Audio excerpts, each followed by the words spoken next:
Bonjour à tous, j'espère que vous allez bien. Aujourd'hui on va s'attaquer à cet allumage à rupteur. On va lui faire une petite restauration ou une petite remise en forme comme vous voulez. Donc ça va consister déjà de base, moi dès que j'ai un allumage comme ça, ce que je fais, je change rupteur condensateur. C'est les éléments de base, ça évite de tomber en rade pour rien.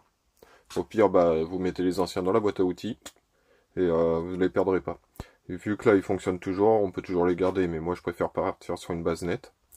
Donc, c'est tout simple, hein. C'est la partie qui se trouve ici.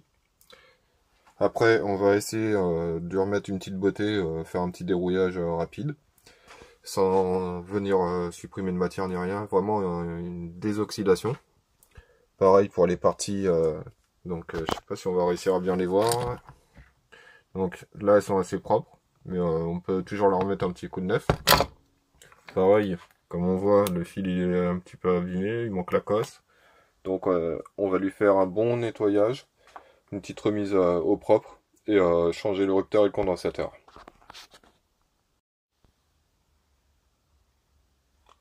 La première étape va consister tout simplement à démonter le rupteur et le condensateur pendant qu'on y est. L'avantage c'est que ça sera justement bien accessible. Par la suite le nettoyage. Bien entendu, c'est super serré. Avec l'allumage monté, c'est un peu plus simple. Donc on commence par débrancher le fil. Ouais. Bien prendre le tournevis qui va bien. Là, en plus, vu que c'est la vis plate de réglage, elle est bien abîmée.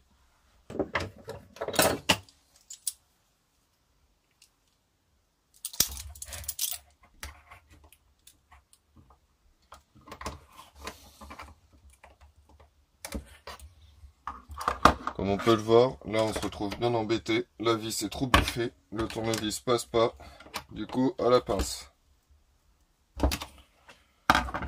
Le tout c'est de réussir à faire passer la pince.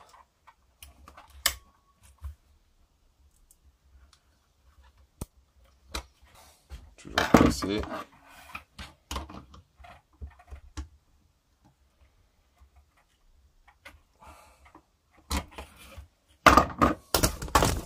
Oups. Si je vous fais tomber, ça va pas le faire.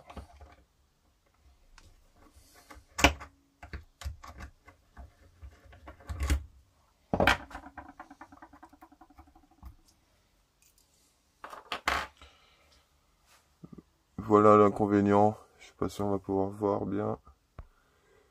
Des vis plates. Donc on va la remplacer après par une vis BTR. Au moins on sera pas embêté. Il y aura plus de prise dessus. Bon, lui, vous pourrez toujours le réutiliser, mais bon, vu la tête de cette petite partie qui sert à faire la connexion, il n'aurait pas pu être réutilisable. Donc, qu'il soit tordu, ça gêne pas. Donc, le condensateur, pareil. On choisit bien le tournevis qui rentre bien dans l'encoche. Et quand la vis n'est pas abîmée, au moins ça y va tout seul.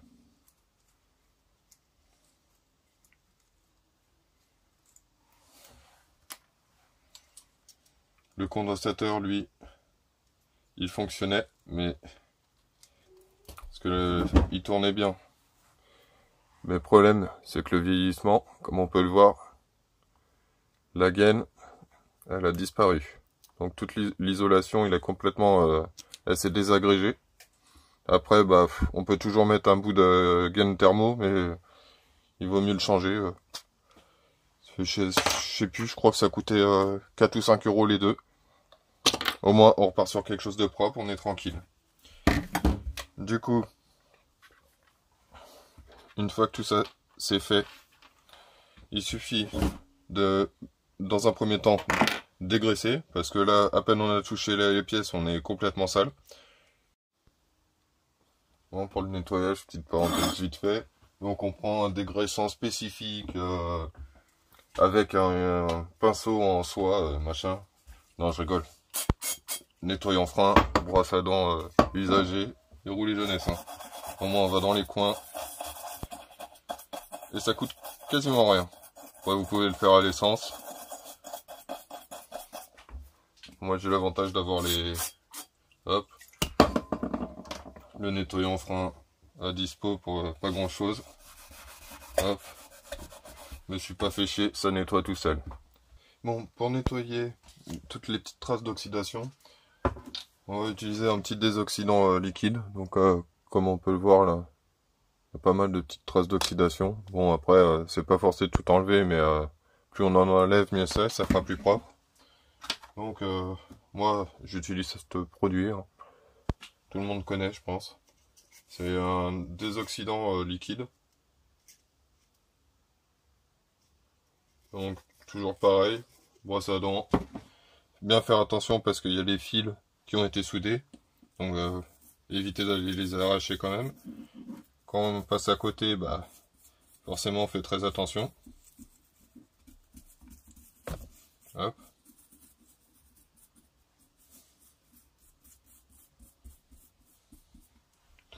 Donc voilà, on met du produit un peu partout qu'on va laisser agir. Bon, sur ces parties-là, c'est vraiment très léger, donc il n'y a même pas forcément besoin d'y toucher. Si c'est oxydé, comme sur la partie là, vous pouvez très bien le faire.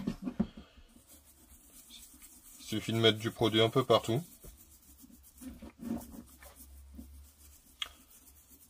Bien le laisser agir. Là, en mettant le produit, on en profite pour bien dégrossir les grosses parties. Hop. On va le laisser agir et on revient dans 5 minutes. Pendant le temps que le produit agit, on peut aller s'occuper donc du fil de masse.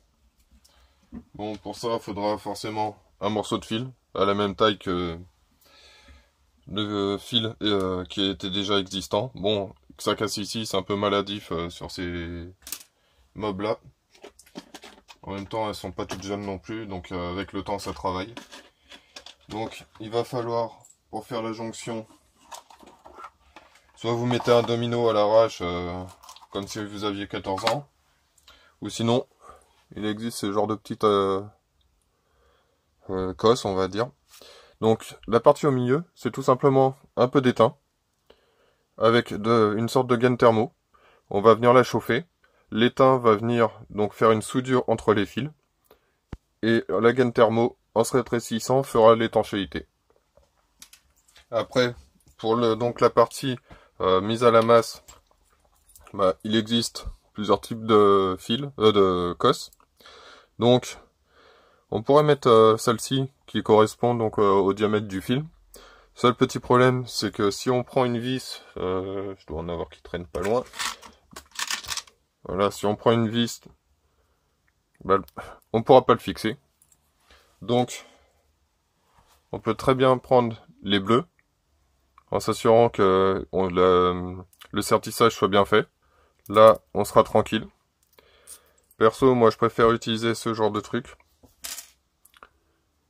pour cette partie-là, tout simplement parce que si on veut descendre le moteur, au moins, il n'y a pas obligé de virer la vis, on a juste à la desserrer. Donc, une fois desserrée, on a juste à l'enlever. Après, c'est chacun fait comme il veut. Donc, pour ce faire, bah, un morceau de fil. Donc, initialement, à l'origine, on va prendre un petit morceau comme ça à peu près. Bon, après ça, tout le monde sait le faire.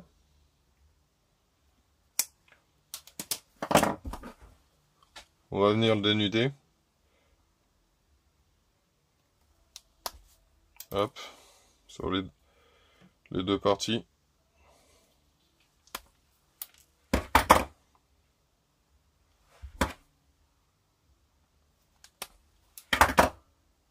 Hop. On le tourne. Sur la partie cosse, ce qui serait bien, ça serait de l'étamer. Mettre un petit peu de soudure dessus. Donc, cette petite partie-là, bien s'assurer qu'elle rentre dedans. Donc là, comme on peut le voir, je serai pas trop embêté.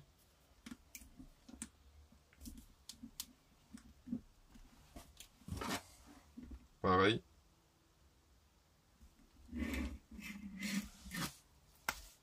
Hop.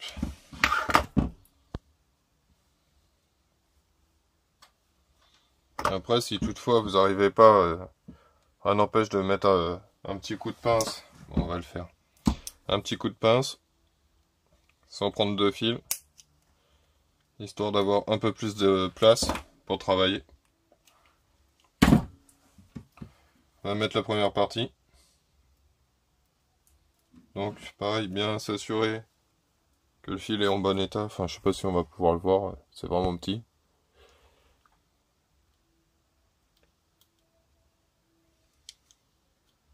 Donc on est la première partie, en s'assurant que la partie donc métallique en cuivre soit bien au niveau de la jonction en cuivre, en étain.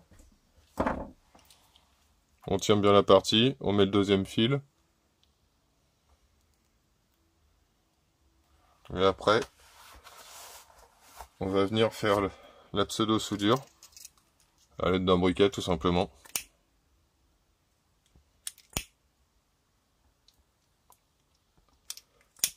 On peut le faire au, comment ça s'appelle, au décapeur thermique.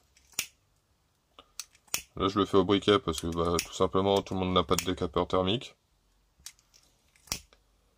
Pas rester chauffé trop longtemps non plus pour pas altérer le, comment ça s'appelle, le principe de l'étain et de l'étanchéité. Si on reste trop longtemps, on va faire un trou.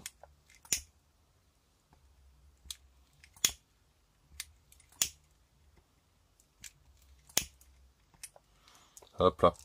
Et comme on peut le voir, donc la petite bague qui était en étain, elle a fondu pour venir souder les deux fils ensemble. Je sais pas si on va peut-être faire une petite mise au point. Je sais pas si ça va marcher vu comment c'est petit. Voilà. Donc là, le fil il est raccordé. Bon, du coup, alors comme vous voulez, vous pouvez mettre n'importe lequel des deux. Après, vous n'êtes pas obligé de mettre de la gaine thermo, tout simplement, c'est la remise à la masse.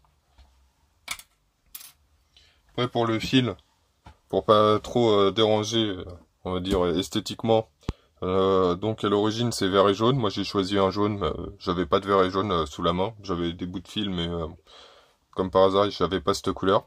Évitez de prendre du vert, comme ça évitera de confondre justement avec cette partie là. Donc suite à ça, on va mettre la cosse. Bon allez, on va mettre celle-ci. Donc là, bien s'assurer que la partie en cuivre, pareil, soit sur le connecteur. Tout le monde sait ça. Prendre la pince à sertir, que je sais même pas où je l'ai mis, parce qu'elle est là. Hop. Hop. Prendre la partie bleue pour le bleu.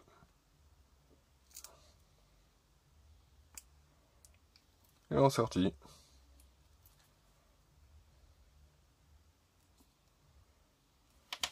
Hop.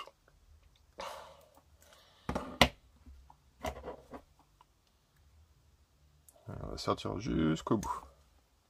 Hop. Après, éventuellement, vous pouvez, si vous avez peur des problèmes de masse, j'aurais peut-être pu vous le dire avant, mettre un deuxième fil, ça passera. Et venir justement, donc celui-là il est fixé sur ce modèle là au bras oscillant pour ces bobines là qui sont, j'aurais le chercher. Donc voilà, pour ces allumages rupteurs. Donc ces bobines là, elle est fixée au bras oscillant. Là vous pouvez très bien mettre un deuxième fil que vous allez remettre jusqu'à une des vis du cadre pour améliorer votre masse. Tout simplement parce que la fixation du bras oscillant, au niveau des amortisseurs, il y a du métal, mais il y a aussi du plastique, des cylindres blocs. Et pareil, au niveau de la fixation cadre bras oscillant, au niveau du moteur, bah, il y a des bagues, de la graisse. Donc la partie électrique se fait seulement par la vis. Donc ça serait, si vous avez vraiment peur, vous pouvez reprendre une masse. Après, moi j'ai déjà des petits trucs comme ça, donc c'est pour ça que je l'ai pas dit avant. Que je vais venir chanter entre le bras oscillant et le cadre. Donc là, du coup, on a revu la partie électrique qui était pas bonne. Le petit fil, vous pouvez très bien le laisser ou le couper, ça n'a aucune importance. Donc, là comme on peut le voir, on a laissé sécher le produit, le laisser agir. On voit que l'oxydation s'est un petit peu étalée. Pour le coup, bah, on va remettre un petit peu de produit sur la brosse à dents super chère, bien sûr.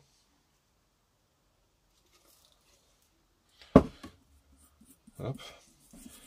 Et on va venir refrotter un petit coup.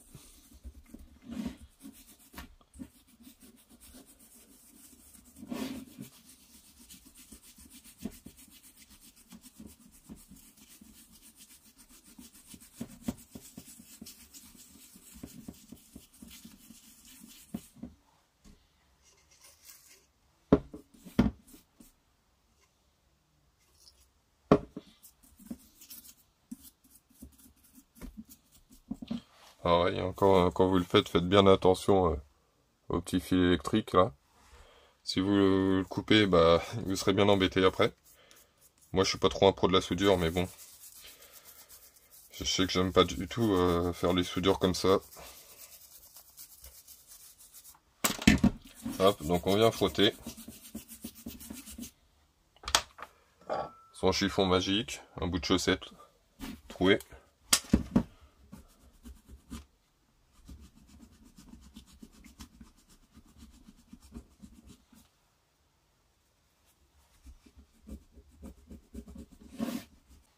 Donc, hop là, comme on peut le voir, les traces d'oxydation, elles ont bien disparu.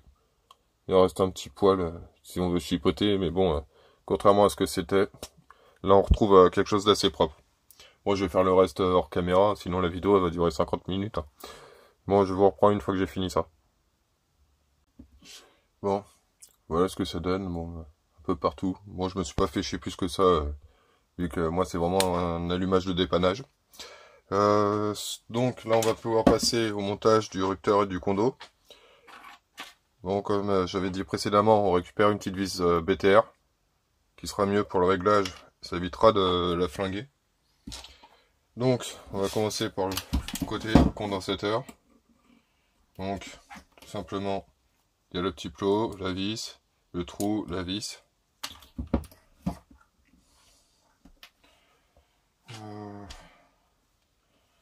On va garder ça. Non, c'est la grande. Il y a plusieurs cases, ce sera mieux. Donc là, j'ai récupéré la vis neuve du rupteur qui est fourni avec le rupteur transval.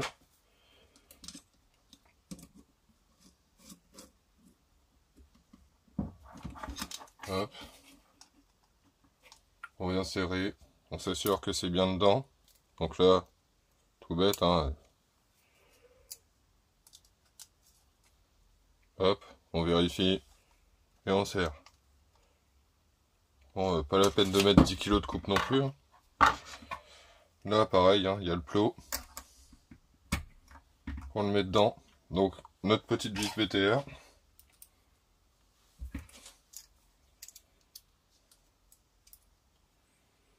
Bon, essayez pas de faire un repère sur l'ancien et le nouveau, tout simplement parce que bah, c'est une pièce d'usure. Donc là, on vient juste l'avancer. Donc, il y a bien le réglage. Donc la rondelle plate va bien sur le rupteur et la rondelle frein sur la vis. Si vous faites l'inverse, bah, vous allez la bouffer et pour bien coulisser lors du réglage, vous serez bien emmerdé. Donc vous pouvez pas faire de repère avec l'ancien, tout simplement parce que cette partie-là des électrodes bah, s'use avec le temps, tout comme cette petite plaque-là. Donc au fur et à mesure, elle va réduire. Ce qui fait que on est obligé de régler l'érupteur par moment. Donc, par la suite, on vient mettre les cosses.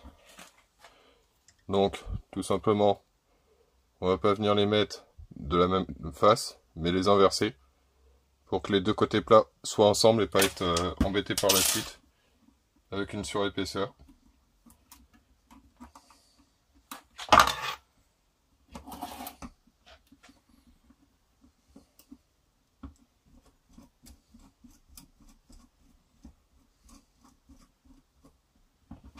Donc voilà, comme on peut le voir, si on laisse le fil comme ça va pas aller.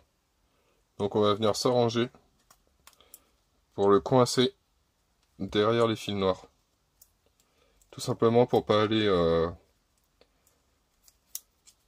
le faire s'user la partie plastique du fil sur le rotor. Et voilà. De cette façon-là, le rotor viendra pas bouffer le fil. Surtout, faut bien y penser à ça. Parce que ce serait bête de se retrouver en panne juste pour une petite bêtise comme ça. Pour les fils, tout simplement, là comme on peut le voir, on peut le faire bouger. Donc si on le met directement comme ça, je vais vous montrer. Voilà, si on le met comme ça, le rupteur ne bouge plus à cause des fils. Parce que ça va venir sur la partie du stator. Du coup, on décale légèrement. Et on s'assure du coulissement petit à petit, sans aller trop loin.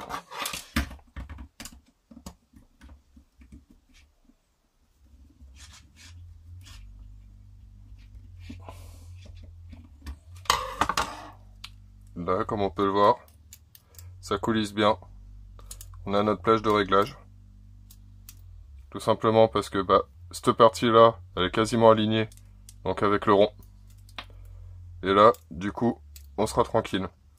Donc dans un premier temps, pour simplifier le montage, avec au niveau du passage du vilebrequin, on va avancer au maximum cette pièce vers l'extérieur.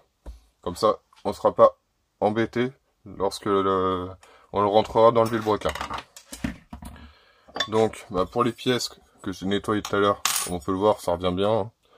Au pire, vous pourrez toujours utiliser un désoxydant, mais généralement là-dessus, il faut plus un désoxydant qui soit limite en pâte pour bien le faire revenir. Seul souci, c'est qu'il va avoir un aspect brillant. Bon, pareil pour ça. Bon, ça a été un petit coup de nettoyage vraiment succinct. Nettoyer en frein, hop, un petit coup de chiffon et rouler jeunesse. Après, vous pouvez toujours, sur le même principe, prendre le mirror, en passer partout. Le problème, c'est que, comme on peut le voir là, les traces d'usure, ça va bien les faire ressortir, ça va devenir brillant. Donc, c'est soit vous faites tout en chrome et vous serez emmerdé à le polir sans arrêt, ou sinon vous le vernissez. On peut s'attaquer au montage de l'allumage sur le moteur. Du coup, on va attacher la platine avec les vis, en y mettant un petit poil de silicone. Ça évitera qu'avec les vibrations ça se dessert. Pas la peine d'en mettre 3 tonnes, hein, c'est juste histoire de servir de frein.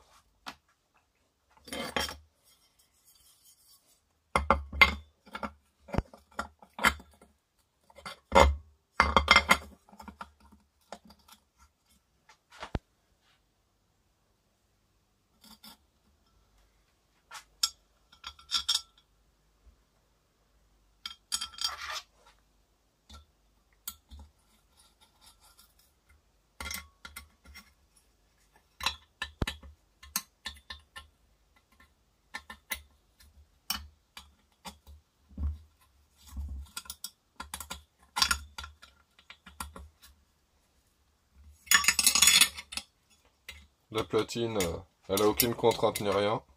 On n'est pas obligé de serrer ça à la limite que ça casse. Hein. Bon, on le serre quand même, hein, mais ça sert à rien de le serrer à 10 kg.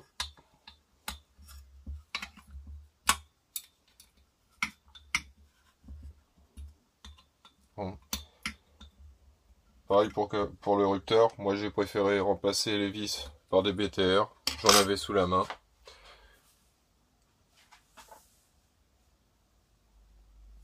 Donc suite à ça, on va pouvoir remonter notre stator.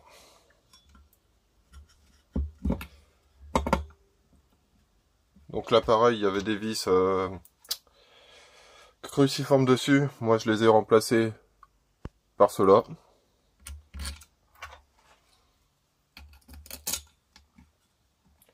Savoir qu'il me semble que d'origine, les modèles électroniques, ils avaient déjà des vis comme ça, en 8.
Là pareil, on serre au coupe de la main.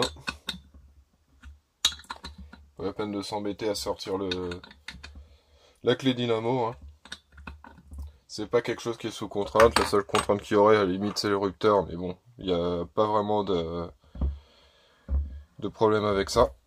Donc là, on arrive au passage de la cloche. Bon, je me retrouve avec un petit problème assez courant.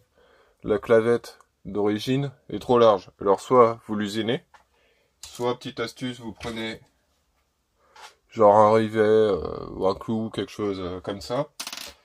Si vous le voulez au calage d'origine, vous le prenez pile poil à la bonne taille. Moi je le prends légèrement plus petit. J'en coupe un petit morceau que je vais en mettre à l'intérieur.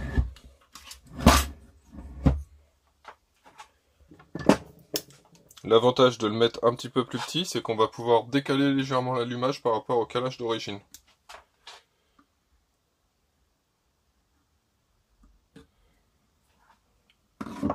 Donc là, moi pour la taille, c'est vraiment un petit décalage, mais bon, là, il doit faire 4/5 de l'espacement. On repère bien l'endroit. Donc comme on voit, ça offre un petit jeu. Donc là, on va se servir du point de repère vers l'arrière.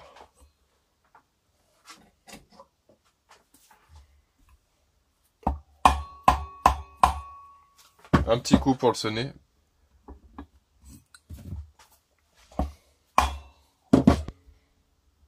Hop, là il bouge plus. Il reste plus qu'à mettre l'écrou. Là, au niveau du calage, donc on va le vérifier quand même.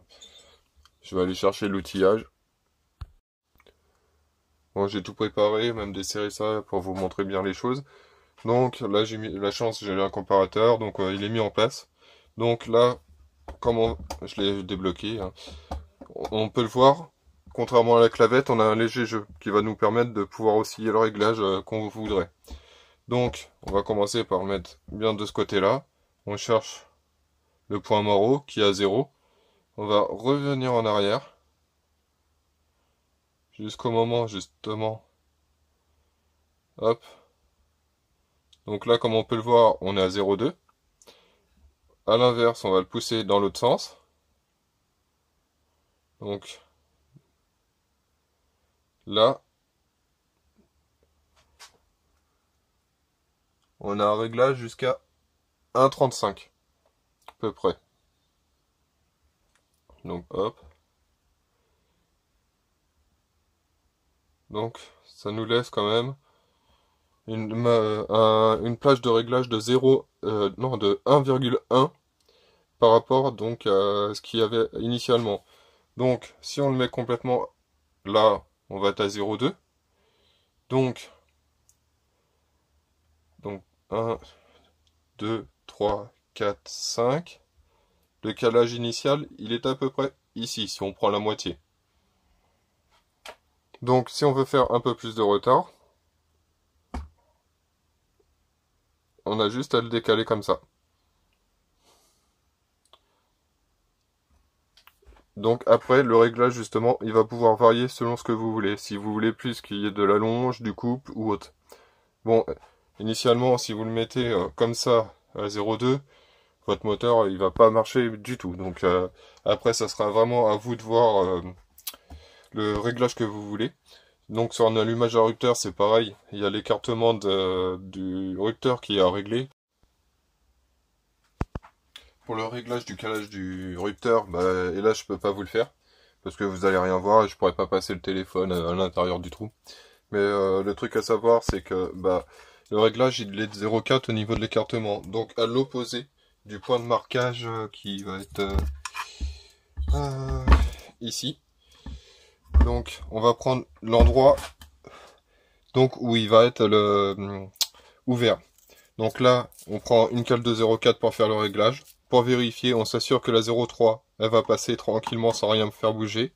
Et la 0,5, si elle fait bouger la partie mobile du rupteur, c'est que c'est bon.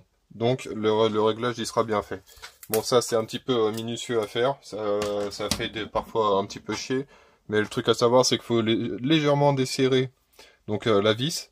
Sceller d'un tournevis dans l'encoche pour faire son réglage. Vérifier avec son jeu de cale, resserrer la vis et revérifier après. Et après, vous êtes tranquille pour un moment. Vu que c'est neuf, ça ne devrait pas bouger. Chose à savoir aussi, c'est qu'il ne faut pas oublier donc de lubrifier la petite partie en feutre qui va servir à éviter l'usure prématurée de l'autre partie du rupteur qui est en coulissement direct donc avec la came. Donc la feutrine, elle va se trouver ici, donc à l'opposé. C'est deux choses importantes. Donc, concernant le réglage, du coup, de ces deux parties, on va remettre la cale. Donc là, moi, je cherche pas les performances, c'est vraiment un titre de rodage. Donc là, moi, je vais aller chercher donc le point mort haut. Hop, on y est. Revenir donc à 1,1 et venir justement mettre à 0 et resserrer. Après, vous pouvez aller jusqu'à 1,3 si vous cherchez vraiment les performances, mais c'est pas avec ce type d'allumage. C'est pour ça que par la suite, une fois mon petit rodage fait, je vais passer sur un Moriyama. Bon, je vous souhaite une bonne continuation et à une prochaine vidéo.